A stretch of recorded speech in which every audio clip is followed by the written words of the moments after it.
Hi, I'm the developer of Democracy 3 and we have a expansion pack for the game coming out, so I thought I'd talk to you about what it's kind of designed to do. The expansion pack's called Social Engineering, and it's a bunch of new policies and new dilemmas that reflect a kind of different approach to playing the game.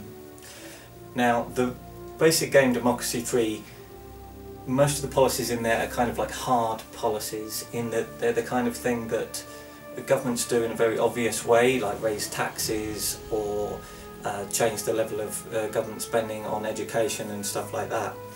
But I think what's more interesting is there's lots of kind of small and subtle ways in which governments affect the population that aren't really talked about. They're not in government manifestos or anything like that, and they have a more subtle long-term effect. So social engineering is an expansion that adds that as an option to the game. So you have the kind of thing that you don't consider to be a major public policy, like subsidies for cycling or cycle lanes, or for example sort of public awareness campaigns on stuff like the dangers of alcohol consumption, encouraging people to eat healthily, stuff like that, whether or not there's compulsory food labelling. These are all kind of fairly minor things that have sort of subtle background effects on the population, but I think they're quite interesting from the point of view of the game, because what they do is they allow you to change not just how happy certain groups of voters are at any particular time, but they allow you to change the actual sort of makeup of your country. So, for example, if you subsidise bicycles, then you'll get more people cycling over time, and it's not necessarily that you'll make particular groups of people happy, but for example you'll reduce the number of motorists. That's quite an obvious one, but there's a lot of fairly subtle things, and this is a sort of interest of mine, the kind of like background ways in which government decisions and sort of social policy affects the makeup of a population. And one of the dilemmas that's added in this expansion, which I think is a good one, is who to put on banknotes. Every now and then, you know, banknotes change, and you don't really think that that's a major political decision. But it kind of is, and it's especially noticeable if, like me, you've just been to the States. I'm from the UK.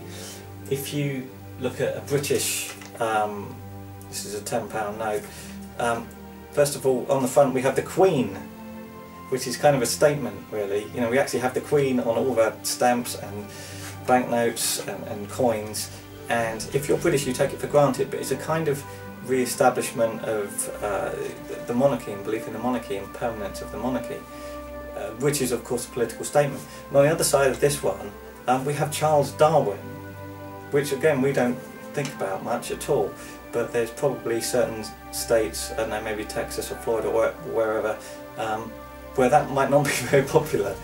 And the kind of flip side of that is here we have a $50 bill, and like all banknotes it seems in the US, it has "In God We Trust" written on it. And again, most people don't consider that to be a big deal or take that too seriously, but obviously that is a pro-religious statement.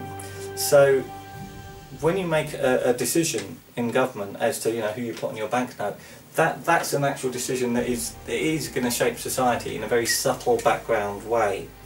And what I wanted to do is introduce that whole thing to Democracy 3, because a lot of people are playing Democracy 3 just to win. It's not just about winning, it is about changing society to reflect the kind of society that you want, or that you want to have in the game just for fun.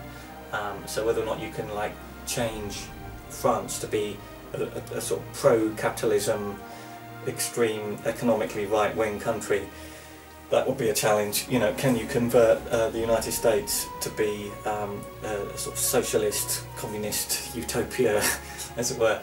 Again, you know, that's a challenge. And I think you can only really do that in a subtle way over the very long term. And the basic game Democracy 3 doesn't have enough ways to do that, I don't think. So social engineering adds 26 new policies, and I think it's 8 dilemmas that allow you to have more control over stuff like that. So I hope you like it.